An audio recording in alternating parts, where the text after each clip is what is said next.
And I turned around and I looked at my body in my bed, my human body. I said, I'm dying. And then I started to travel. I had 3 gifts planted in me like seeds. I also started seeing auras on people. So when I look at you, your aura is very clear and Really? it's healthy. The second gift is I learned that I could leave my body like I did when I first was going through this death process. The third gift that I was given was the ability to still my mind, but I felt the presence of the divine as I started to hear the voice of Christ in the left ear. The first time that I really heard it, clear as you and I talking right now, is a woman came in about 40 and she collapsed at work. And the voice said, put your hand on her right foot and push on it. So I did that like this and I pushed and her hand went, and the voice said, see, she has clonus. What did everyone else think? They can't figure it out. They're like, how do you do that?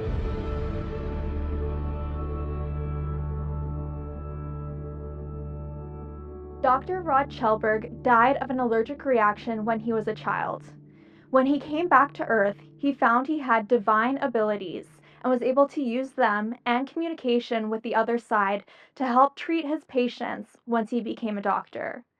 Please enjoy this interview with Dr. Schelberg, and if you like videos like this, make sure to subscribe to this channel. What happened is I had strep throat, and the strep either goes into your heart or it goes into your kidneys. And fortunately, mine went into the kidneys. So they gave me penicillin, big doses of penicillin. They didn't know how to treat it. And 2 weeks in the hospital, somewhere towards the end of it, I had what's called an allergic reaction to it. And so it's 8 o'clock at night. My parents are leaving. The nurse comes in. She gives me my shot in the butt. Love that. And no big deal. But something was wrong. Intrinsically, something was wrong, and I became frightened. And I developed what's called tunnel vision. So all I could see was what was straight in front of me. It didn't bother me too much, but I was beginning scared. Then what happened, that tunnel vision stayed, but I disconnected from my body and I floated up about 3-4 inches. And I could see the room, and the lights they were still bright, but they were off, if that makes any sense. The nurses did not turn it off, but my vision was changing. And then my body rotated up to an upright position. And I turned around and I looked at my body in my bed, my human body, and I was terrified. I said, I'm dying, not knowing what it was. And then I started to travel, and I was pulled into this darkness, which became even more terrifying.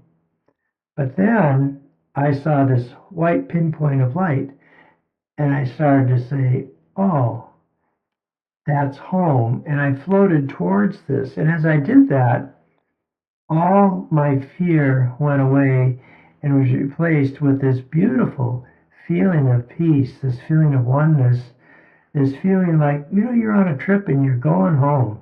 It feels good. All concepts of Rod, all concepts of space, time, concepts of hospitals, people and cars, that all faded away. And as I went through this, and as I've talked to more people, I realized I returned to consciousness. There was no more mind. It was just I am. And I got closer to the light. It got brighter and brighter. And it's actually a sphere that you can look inside in its infinite dimensions of beautiful white light. And I almost made to the sphere, and I'm thinking, oh, this is so nice. I was so comfortable. But they revived me. And it was like being shot out of a cannon back into my body, almost with a jolt. And I was like, why?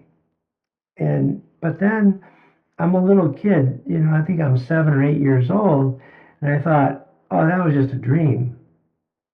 I had no idea what a near-death experience was. I didn't even know that there was organizations that study this stuff because that's kind of crazy. You don't tell people stuff like that. So I passed it off as a dream. 2 years ago, I met another ER doctor named Jeff O'Driscoll, and I was talking. He too has psychic experiences. He says, Rod, you had a near death experience. And I said, what is that? But he explained it to me, and I said, yep, did that, I did that, I did that.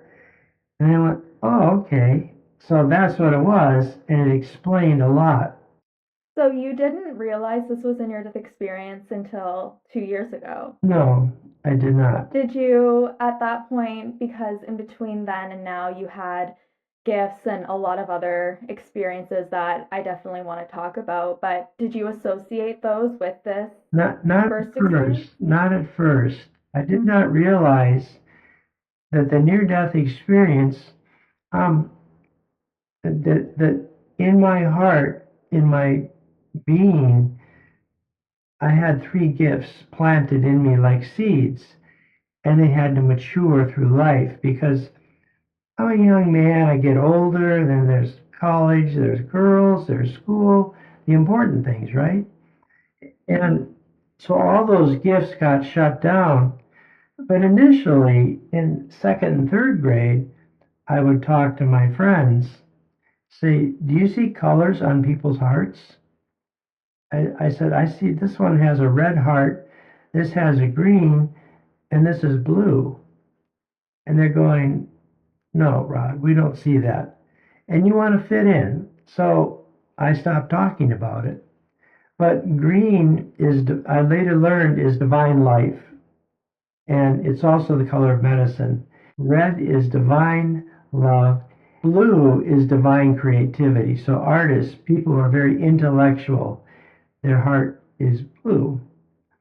I also started seeing auras on people. I couldn't figure that out. So when I look at you, your aura is very clear, and Really? and it's healthy, and it's like, okay, so it goes out about 3 inches, and it tells me you're kind of like your level of spirituality. So I started seeing auras on people and colors. So that was the first gift. The second gift is I learned that I could leave my body like I did when I first was going through this death process. And I heard the song, the Moody Blues, floating among the stars. You probably don't know that song, but it was back in '69. Anyway, I thought, wouldn't it be nice to float? So I lay down in my bedroom, I closed my eyes, and just imagined myself floating. And I found out that I could. So I floated up to the top of the ceiling and I rotated, and I saw my body sitting in my bed sleeping. As this went on, we grew up on a farm in central Minnesota. And I thought, wouldn't it be fun to see the farm? And you can do that. You can actually float out, and there's my dad, there's the barn, there's the field.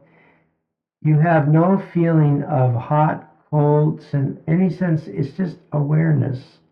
He can't see me, and I can't talk to him. And in my last trip, I went to Paris. From Minnesota? Yep.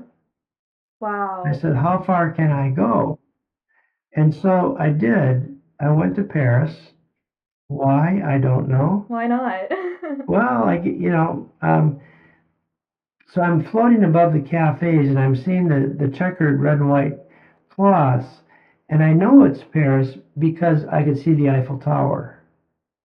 And I said, okay, I'm in Paris for whatever reason. I have no idea. But then I came back. That was my last trip.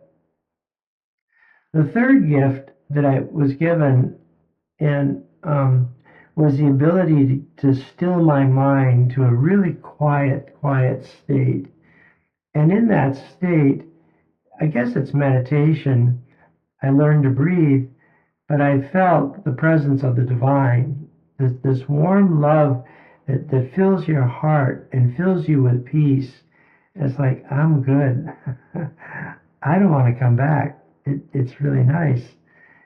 But that was my gift, is that I had the ability to sit down in a chair, turn the lights out, do some deep breathing, and then feel this presence of love. And that was a very important part for me, rather than the floating and seeing colors.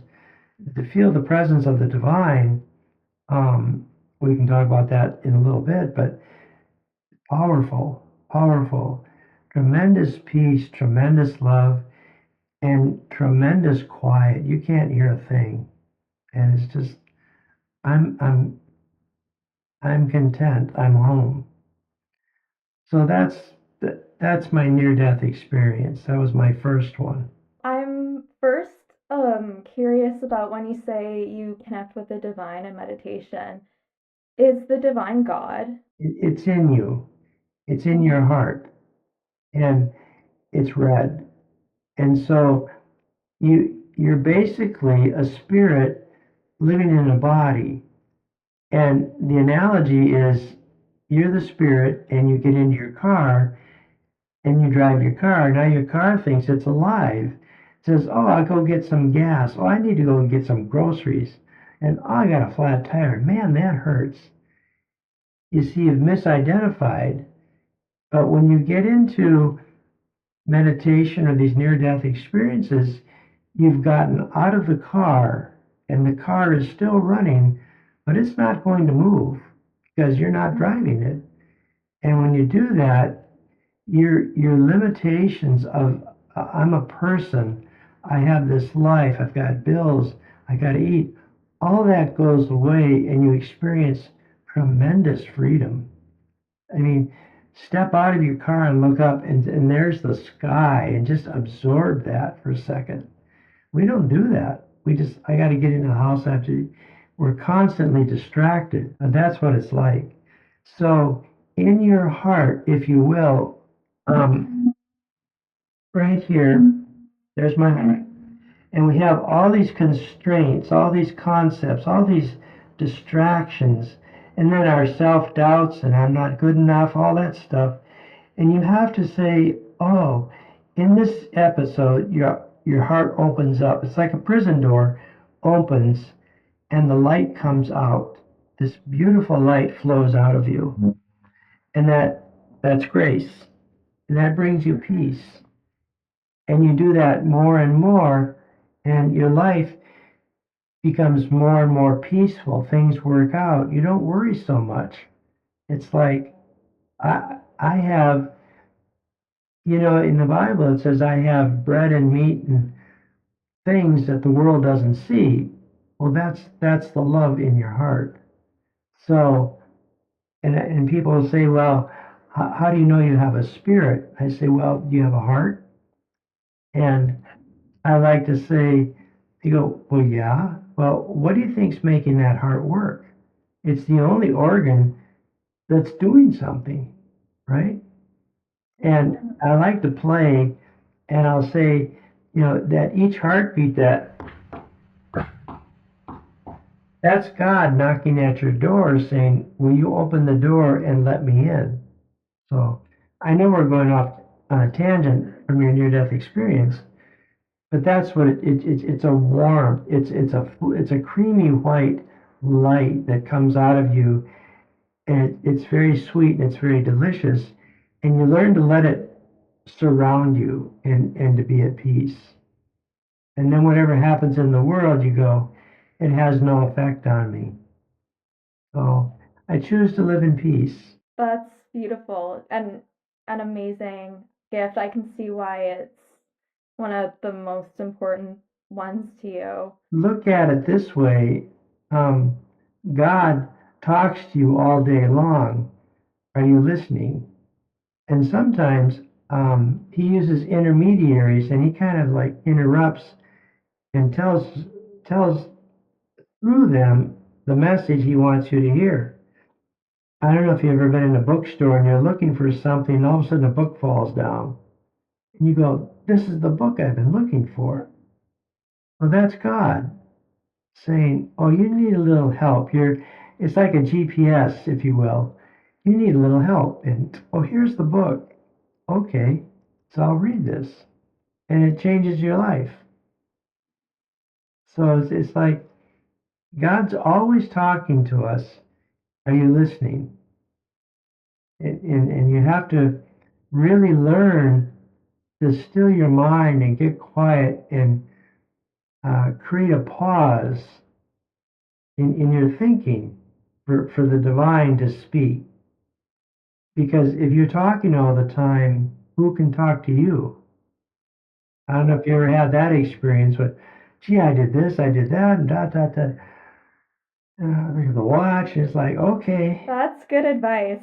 That's very good advice. Mm-hmm. And simple, but powerful. It's so simple. It takes, if you can just stop thinking for 3 seconds, you'll get your answer. I guarantee it. So then you do become a doctor. You have a very extensive history working in medicine and especially in the ER. What guidance did you receive as a physician that aided with patient care? Let me back up a little bit. I had to do some homework first. So in 2004, I went through a divorce, and all divorces are nasty, usually.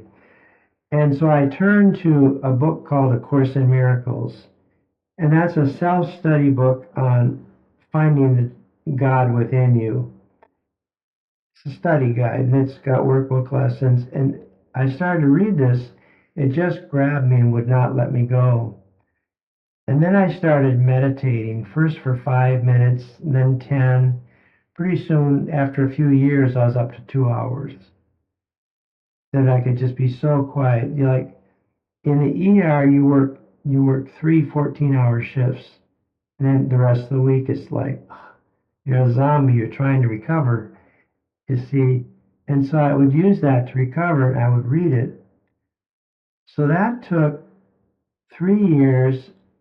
After 3 years of doing that daily practice, I started to have what I call mystical experiences. There was always a knowing quality. People would come in, and it was like I was given the answer to their problems, and it was always right.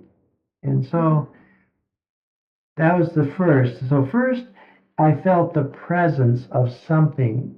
There's a trauma patient, and it's crazy. People are running around yelling and screaming and doing all that. And I say, everybody calm down. And in doing that, this presence came in, and everybody, it's just like you and I having a casual conversation. Will you please intubate the patient? Will you start an IV? Will you start this drip? Will you call the surgeon? Not a big, like on TV, the drama, like that.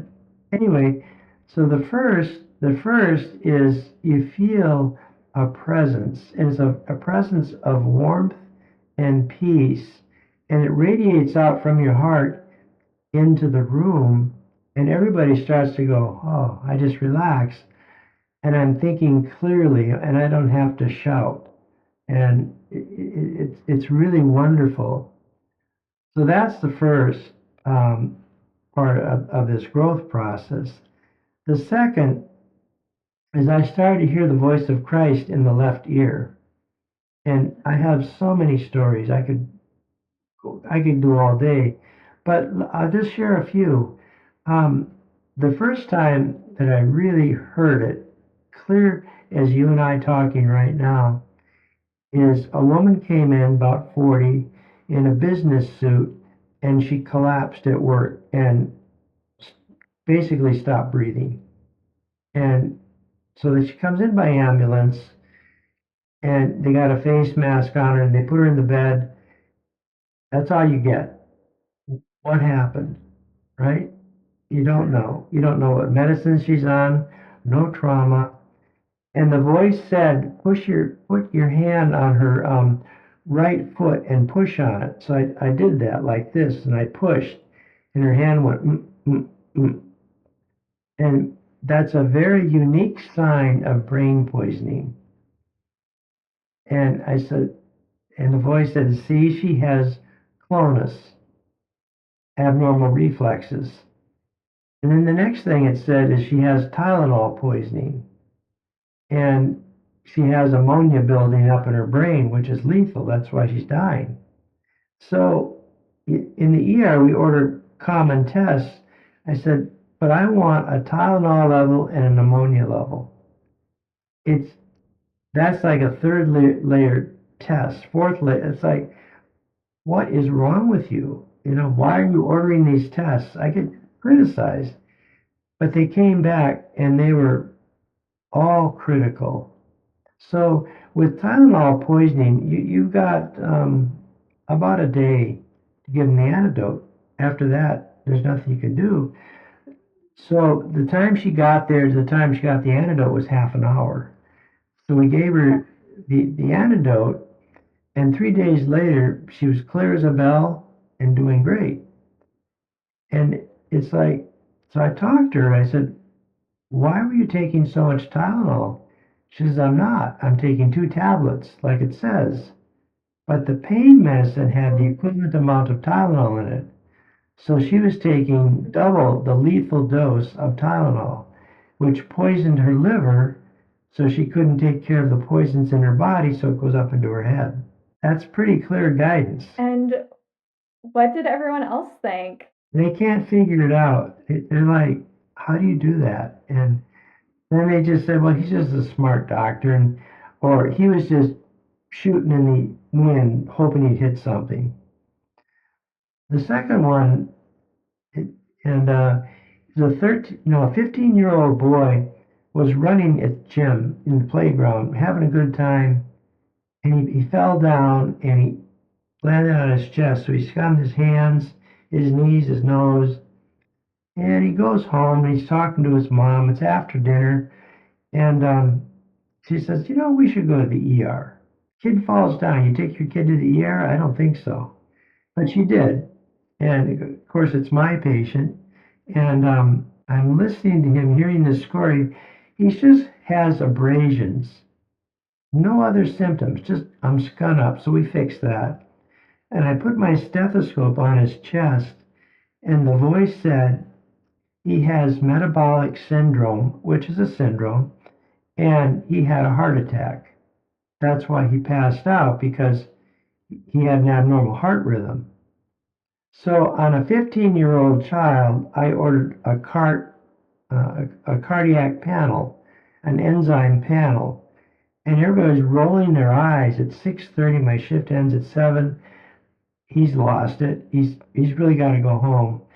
And there was snickering from the nurses. And it came back. It should be less than 0.1. It came back at 3.57. That woke him up big time. The kid had a heart attack. And so we started him on rescue medications, just like an adult. The next day, we shipped him to Boston Children's Hospital. And they put a stent in his heart. On the main artery here in your heart, it turns 90 degrees. His was 95% closed. And that's called a widowmaker. I mean, you do not survive that. So they put a stent in, saved his life. Everything was fine. But to get that kind of guidance is pretty amazing. A miracle. It is. And they're like, why did you, or on a 15-year-old, why do you order that? That's so out of the box. There's a friend of mine's an ER doctor, and she got a kid that fell down. And she's like, oh my God, I'm so busy. Whatever. Patch him up. And she's walking out the door, and the voice talked to her for the first time. It scared the crap out of her. And it said, remember Rod Chelberg? And friend of mine. And she's like, what? And she's looking around. Nobody's there. So she keeps walking. She stops again. Remember Rod Chelberg? And she went, cardiac enzymes. So she does the test.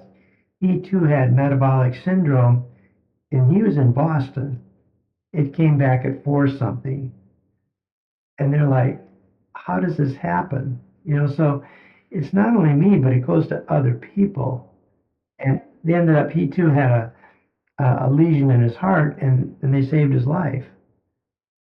And she was freaked out that the voice is that clear and that specific. Just like talking to anyone else. Yeah. Wow. If I touch you and I say, oh, you have heart disease, and you're going, right. And then I do the test, and yes, you do. Now you're laying in a hospital bed saying, we have to do heart surgery on you right now because you're going to die in the next 90 minutes. It would wake you up, wouldn't it? Yeah. You'd be like, that can't be. But we're all different, and that's what happened. So I could fill you up with lots of stories, but hearing is the second spiritual sense that developed for me. And then the third spiritual sense, now I'm starting to see the auras on people's hearts. And I see their aura, a trauma patient, and I'm like, this guy's got a dark aura. He's not going to make it. Or this one's got a grayish aura. If I really move, he's going to live. You see it? Or this one's got a light white or a light gray, and I get a clue. Where was I going with that? But yeah, spiritual sense, spiritual vision was the third sense that I got. So starting off, the first thing I noticed is I could see into your body. So a person says, I fell and my arm's hurting, and I see a fracture in her arm. Really? Just Yeah. looking at them regularly. Mm-hmm. Yeah. And I wrote about this in my book. There was a little old lady with dementia in a wheelchair, family taking care of her.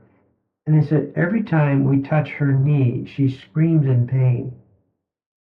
And she didn't fall. Nothing's happened. Nobody picked her up. But for 2 days, she just screams. And so right below the kneecap, I could see she had a spontaneous fracture in her femur. And so we x-rayed it, and sure enough, there's a fracture. So we put her in a cast, and that took care of it. But I have stories that spiritual sense comes. And then the ultimate is when somebody dies, my habit always has been to pray for somebody. And my prayer has always been, I put my hands, I bring your hand to my chest, and I'll say, Our Father who art in heaven, hallowed be thy name. Because I grew up Catholic, and I said, all right, my thought is, I don't know this person. It doesn't matter, but I know that somebody asked the divine to take this person home. That's my last job as a doctor. Well, after reading A Course in Miracles, I thought, I wonder what would happen if I asked Christ, the divine, to come. And that's stunning because the divine, Christ, Holy Spirit, whatever you want to call it, divine love. An 80-year-old lady came into the ER. She was in cardiac arrest. They were doing CPR. I took over. We did CPR for another 20 minutes, and it was flatline the whole time. There wasn't a single beat. But we did everything we could, and so I called the code. I said, we have to stop. There's other people we got to see. And so everybody leaves the room, and I always do this in private. And I'm praying for her, and I said, divine brother, take this lady home. And what happened is he allowed me to see him do this. And so there's a red on the left side, on my left side, there's a bead that's bright pink. And I see her aura completely, glasses, hair, everything. She sits up to about 45 degrees and she turns to me and says, "Thank you." I could hear it. And then she turns into a white amorphous bead, and the two melded together. And then they went across my right side and up. As I looked, the whole ER turned into scintillating white light, and these beautiful golden doors opened, and these two misty arms came out and just brought them back in. And I leaned over, I wanted to look inside, what is that? But then it shut real fast, and it was all black and white back into the ER again. But this feeling of tremendous love and peace just permeated my being, and I just said, I have to hold on to the rails for a minute here just to get my head back. And then I had to leave because there's always another emergency. Got to go. But what I decided is that event, I now call it giving birth to heaven. So I've delivered babies. It's not my favorite job. I don't like it. But this is giving birth to heaven. And if somebody asks, it doesn't matter who it is, I'm going off on a tangent, but we do not die alone. Ever? Ever. You have the choice. So you've got your human friends and family, but you cross that veil that's called death, and there's angels, and there's family members, and there's the divine. And it's a choice point. Do you want to go home or do you want to come back? You get a choice. But I have witnessed hundreds of deaths. There was always a presence, always a feeling. No one ever died alone. And that's tremendous peace. It's just like, I'm just going to float now. And it's wonderful. That's incredibly comforting and reassuring. And I wonder we get a lot of comments on this channel from people who've lost their loved ones recently or not recently, and um, they're still grieving. What's your advice to them? The grieving is, you and I are sharing energy right now, and we're connecting. You feel that love, and I feel your love, because we're all one in spirit. So I die or you die, you feel the loss of that energy, and you have to let the divine in to heal you. But you get caught in a what's called a limbic loop, and all you feel is the loss. You put so much energy that my validation is from this person. I'm having trouble. So you need to say, I need to fill this hole up with love, because your loved one is right there next to you saying, I want to talk to you and let you feel my presence. Your grief is in the way. You're blocking me. So again, pause. Say, you know what? I'm just going to put the grief down for just a few seconds. And all of a sudden, there he is. So my analogy, in World War II, in the war, they could not see in the dark, and they were fighting blind. As technology improved, now we can see in the dark because we have these night vision goggles, right? Energy, spiritual energy vibrates so fast the human eye can't keep up. And we believe everything our eyes show us, but what if they're wrong? What if your senses are all wrong to reinforce this world?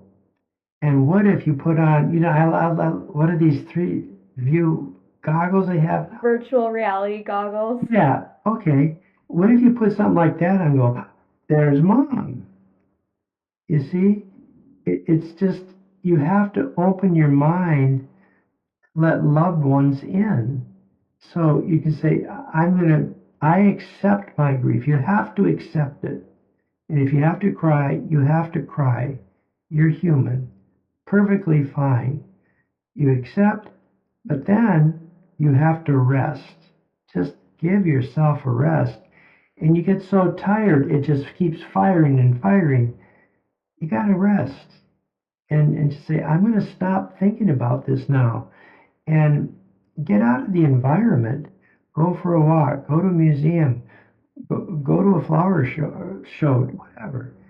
Get out of your environment, and then you stop on a park bench and you release. Forgiveness, let go, let God, and you can ask the divine, please help me with this because I'm really hurting. Children, I find very difficult. I've lost 2 children in the ER, and it's a real wow. But you practice this, okay, they were here kind of like for a summer school short course. And oh, I got it now, I'm out of here. And look at a bigger picture. Your loved ones, your family is still here. Your distant relatives, they're all around you. And you say, I want to feel them. And stop thinking, rest, and then just for a moment, just let it go and say, I want to hear my son. I want to hear my dad. I want to hear my mom. See, assuming you've had a good relationship with them, but sometimes there's reconciliation that occurs. You know, my mom had her issues, and we've had reconciliation because of that. After her death? Yep. I couldn't do it while she was alive. For me, it was very difficult. I just like, no, I'm good. I don't want to be around you. But when she's died, she's no longer Anne, she's spirit. And spirits have no ego. And they're love. And they still have blocks. And you can say, I'm going to let that go and forgive it. That releases both of us. And you're filled with love. This man, I'm going off on a tangent again. I'm sorry. I love the tangents. I love them. I gave a lecture on death and dying, and this man pulled me aside. He said, can I just talk to you? And we went right through that scenario. His 11-year-old daughter was murdered. She had a summer dress on, and he sat down, he's crying, and he says, I'm hurting so bad. And on top of that, they didn't catch the killer, so it's unresolved, and it's just playing in his mind, playing in his mind. And I said, okay, I don't always do this, and I don't know why it happens, but it does. And I'm talking to this man, and there's a little girl sitting there in a blue and white summer dress, right opposite him. And I said, okay, just breathe with me. Just slow your breathing down. Just let it go. See her as she was, you know? And he says, okay. I said, just let the anger go, the frustration and the hurt. And I said, and he says, okay, I'm calm. I said, just rest. I said, I want you to put your hands out like this. And he does that. And then I said, there's a little girl. I didn't know she was a girl. There's a little girl sitting here with a blue and white dress, gold hair, and she's holding your hands. And she's saying, Daddy, I'm okay. Daddy, I'm fine. Daddy, let go. And it wasn't my voice. It was her. And he just stopped. He says, I can feel her hands touching me. And all of his anger, all of his judgment and his fears were, poof, gone. And I said, that's what you have to do. You have to create an opening because your loved ones want to talk to you still. But if you put all that anger and hurt, you're pushing them away. Well, that's not working, is it? So you say, my wife is, her name is Jody. Her dad is a dentist, was a dentist, and he loved pennies, and he's a prankster. And so we're always finding pennies. Whenever I help Jody, there's a penny on the ground. Why? I don't know. He was a dentist, and he says, you've got to floss your teeth. You've got to floss your teeth.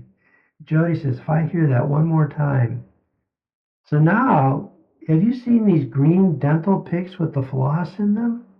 I was at the Home Depot yesterday, and there's two of them on the ground, and I'm helping a friend buy parts. I said, who flosses their teeth in the Home Depot? And then cigarette butts I get, but dental, and I hear this laughter.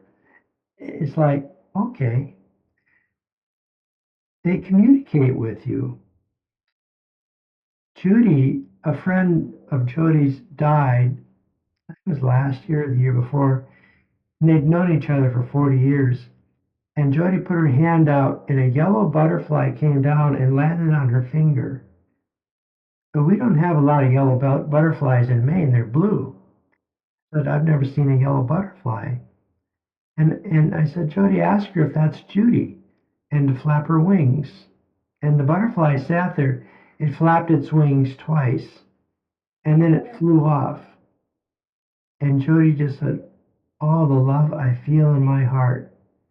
We've never seen another yellow butterfly. They can communicate with you, but you have to be open and receptive. So the way to heal, it's too big of a wound. You ask the divine for help. You can call it Buddha, Christ, consciousness, love. Sometimes I call him Fred when I'm in a flippant mood. I just, Fred, you need help. He doesn't care, right? But we're all energy and we're all love and we're all connected. And we think this body is real. It's just a temporary car. And what happens when your car rusts all out and goes plop? What do? You go buy another one. Don't give it a second thought, do you? But what if somebody said, would you rather go home and be back with the divine and stop driving, especially here in Florida? It's nuts. Do you want to go home?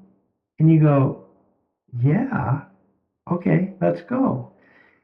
So death is a choice point, and you want to be at peace with that and have as many issues resolved, forgiveness issues resolved as possible. Anyway, for people who are grieving, it's okay to grieve. I'm not putting it down. I lost a very dear friend, and I cried for a day. And I put his picture on my wall, and now it's been 2 weeks, and he said, Rod, it's okay to take the picture down now. I needed to see him. I needed to process that. We have to do that, and to push it down, well, it's going to come back as a disease. You see, so there's nothing wrong, but at some point, life wants to give to you more life, and it'll say, okay, you lost this loved one. You can still love them in your heart, but here's somebody new that wants to love you. And you say, I can still love this person, but there's another spot where I can love a new person. And you have to create space. Otherwise, you just spin in circles. It's not fun. No, it's not. But I'm very grateful for you sharing that because the comments that we get are very heartwarming often, heartbreaking often, and I just feel like that's helpful for so many people. I do want to ask you one more question if that's okay with you. I'm Sure. wondering if you can tell me about how you treated your three cancers and stroke that you got later in your career. I treat them like a movie. I the doc, all three was, we'll back up. I had colon cancer in 2002. I had kidney cancer in 2014, testicular cancer in 2014, and then a massive stroke in 2016. I was paralyzed on the right body, left face. I was blind in this eye. I couldn't talk, but I could think. My brain was working. So in all these cases, the doctor said, Rod, I'm so sorry I have to tell you this, but you've got cancer. And I looked at him and I said, well, that's okay. You see, I neutralize the fear because you think, oh, I've got cancer. Well, that's true if you believe it's true. But if you say, this has no power over me, just like Christ did to Pontius Pilate, he killed the body, but guess what? 3 days later, he's back. Hello, everybody. It's me again. So you have the power of God within your heart, and cancer is darkness. That's all it is. You're short a dollar bill. Not too bad. You got cancer. Oh my God, right? Do you see the difference in fear? And you say, it has no power over me. So in my mind, in all these cases, I would say to the doctor, I hear you, but I'm not listening to you. I disagree with your diagnosis. Doctor, you're wrong. And I refuse to accept that. And it is my intention to heal. So by doing that, you align yourself because you are an extension of God, and God is healthy. Why are you sick? Right? And we think, oh, God's punishing me or somebody's punishing me. That's not true. God is pure love, and it's all He wants for you. So you have to open up your heart and let that light out. And you do that with saying, this, I'm not going to be afraid of it. In all three cases, I had surgery. That's called common sense. I'm not a bliss anywhere. I just, don't worry about it. No, I got cancer. I'll take chemo. I'll take radiation. I'll get it cut out, whatever, because those are all forms of love that we find acceptable that God's giving to us. It's just for me, I said, no. I asked specifically, do I need this? And the answer is no, you're done. And so, yes, I had the cancers cut out, but it was in my mind, my intention is I am already healed. I am already healed. I used to run a cancer clinic when I first started. And these women came in, it was a breast cancer clinic. We'd bring in pie and candies and music and do a little dancing. Get out of this blue funk of, I'm going to die. You don't have to. What if you had a choice? You know, you have a choice. So the more laughter and joy you can bring into it, the faster you're going to heal. It's just the way it is. Your body, you can be upset or you can be happy. They're two different nervous systems. If you're upset, you're going to feed the cancer. You're going to push God away. You don't want to do that. You want to say, I'm going to be happy and joyful. I have cancer. So what? It's not going to hurt me. And God comes in.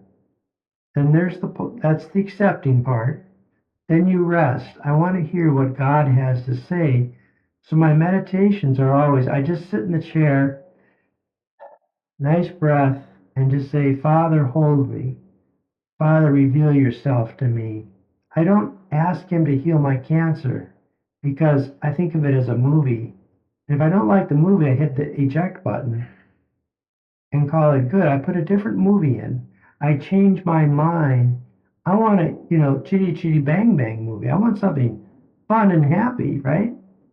You change your mind and you go with it. So afterwards, in all three cancers, it was you need chemo, you need radiation. I said, no, I don't. I'm out of here. I'm good. I'm still here. And the stroke, it was a big one. It was a really nasty one. And so they gave me the wrong medicine for the stroke. And I said, oh, when I give this medicine and I make a mistake, that guy's going to die in 10 minutes. And I can't talk. And I can't tell him that you just gave me the wrong medicine. And I'm like, this is not good. Um, and so I thought, okay, there's nothing I can do. I just relaxed and I said, I just accept. So this is my shared death experience. And I'm in the room and I'm watching the minute hand go around. At 2 minutes, all of a sudden the whole ER became white light and everybody became pure energy and we were all connected. But I did not see the red aura of the divine. I said, And I thought to myself, if this is what it's like to die, this is really nice. It's like being on drugs or something, but I was really happy and comfortable and peaceful. And the voice came and said, you are going to walk out of this hospital tomorrow. Now I'm paralyzed. And I said, okay, I'm going to do that. I set the intention. I should have died. I didn't. And that evening, I'm ringing the call bell. I want to leave. I'm talking. My strength is back. My speech is still not great. I really shouldn't drive. I can't see. My balance was all over the place, and my strength was weak. But I did it well enough, and I walked out of that hospital the next day from the ICU, and they're going, "You can't do that. It's a week in the ICU and 2 weeks in the hospital." I said, "No, I'm good. Thank you. Goodbye." I took the power by accepting my condition, not being fearful, and say, I accept this. Okay, I'm not putting up a fight. I'm not afraid. So then I'm going to rest. What does God have to say to me? I want to hear what He has to say. He's the boss. And He says, yep, you're going to walk out of here. And so then I accepted that. I listened. And then I forgave it. I let it go. I didn't pick at it. I just forget it and let it go. And that divine love energy came into me. Now, it still took me 3 years to fully recover, but I set my intention, I am going to heal from this. And I did the stroke rehab. It was okay. I practiced talking real slow and deliberately so I could get these guys working. And then I went to the gym, Gold's Gym, and I got friends all over the place, and they're all helping me lift weights. So I had to start off with the pink barbells. Now, these guys are big, and they know me, and they're laughing at me. They're saying, Rod, pink is not your color. Anyway, but then I got stronger and stronger. I set my intention, I am going to survive. And I did that. But because it took me 3 years, you're granted 2 years on your medical license, and I couldn't pass the test. I had a lot of memory loss, so I couldn't write the orders properly. They say, we're really sorry. So I said, well, let's just retire it. And then as I healed, I wrote that book about my experiences. Then I started giving public speeches. Now I'm doing podcasts, and I just rewrote the book to put in very valuable information. And it just went to the publisher yesterday. And they went, this book is amazing. I can attest to that. Since you sent it to me, I'm about halfway through and I've really been enjoying it. Well, thank you. So, yeah, can you tell the viewers about your book and how they can get it if it's out yet, the new version? The new version, no, it's being going through its second edit. It's not an expensive book. It's $14. I mean, anyway. I kept it cheap so that people could get it, but it does not have the near-death experience. And I took out 2 chapters on death and dying because that's my second book, The Unreality of Death. And I want to talk about, the suicides and the murders and the trauma patients and heart attacks, strokes, the fear of death, and lead you through it. And then the second part of the new book has how do you do it? There's step-by-step instructions. Lauren, how do you want to connect? How do you want to learn how to do this? You obviously do, but you don't know how. And you're saying, but oh, page 101, start with this. But this book, it's about me mostly as a mystic and what we talked about. There's just a lot more stories of saving people's lives um, and then there's about I astral traveled through the galaxy that I could do that. And then eventually I met God. And what was that like to be nothing but pure consciousness in a sphere of infinite dimensions and feel the divine merge with you and suddenly you're lost. I can't even describe it. But once you've gotten there once, you can go back and go back. So in my meditations now, I can go back. So there's that, the astral travel, some of my stories, the development of spiritual growth, hearing, vision, meeting Christ. And then the third part is now I help heal the world. So I sit in a chair and I meditate and I hold the whole sonship, the whole world in light. So I look at all the crazy politics going on, and it's like these are 5-year-old children, and everybody's calling for love. They're just talking in a foreign language. So I don't condemn, I don't shame, I don't blame. I just say, you need love. The whole world needs love. And it's part of the mass consciousness of elevation. So I call that being a light worker. And you can do it. I've had people individually be healed, um, groups be healed, the world help it to be healed. And when you do this, at a certain point, it's really, this whole world, there's not a single death on this planet for just a short moment. And you're going to get to that and hear stories of people that I won't spoil it for you. Sounds good. Okay, well, you've sold me already. I'll be reading that for sure. I It's, appreciate it. And yeah, I appreciate your time a lot. Like I've mentioned when we were speaking earlier, like this is my first time interviewing a doctor, and I feel like the perspective is something very new and something I was really excited for. So I appreciate your time a lot. Thank you. you're welcome. The other thing that I would mention, I do have a website. So if you want to read some more, I also do counseling. So if I can be of help to people, I do that. And there's a little bit about the book, but so it's a 50-50 call on the book. It's going to take a few weeks to publish, but this one's much better, I think. Sounds good. I would say if somebody's in going into a transition phase right now, getting ready to die, you should probably read it Okay.